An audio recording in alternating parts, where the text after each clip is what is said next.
السلام عليكم ورحمة الله تعالى وبركاته. أصدقائي الكرام، مرحبا وسهلا بكم. قبل انطلاق كأس إفريقيا بأيام، وجهة شديدة تنتظر حكيم زياش.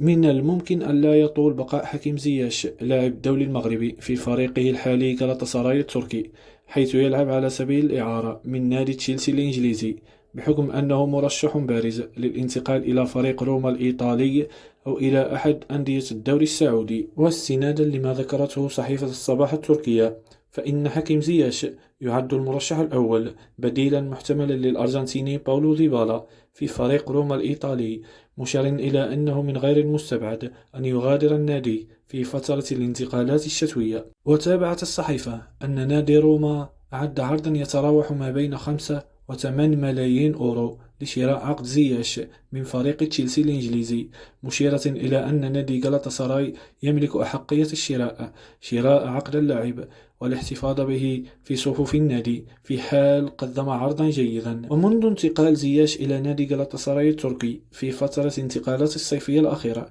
لعب زياش للنادي التركي 14 مباراة في جميع المسابقات، أحرز خلالها 4 أهداف. ونجح زياش الذي ينتهي عقده مع تشيلسي مع نهاية الموسم في ظرف وجيز في فرض اسمه داخل النادي التركي، بل إنه صار معشوق جماهير النادي التي تطالب الإدارة بالتعاقد معه رسميا. عيب زياش الوحيد هو كثرة إصابته. أتمنى أن لا تعود عنده الإصابة، وإن لم تعود عنده إصابة سوف ترون زياشا آخر.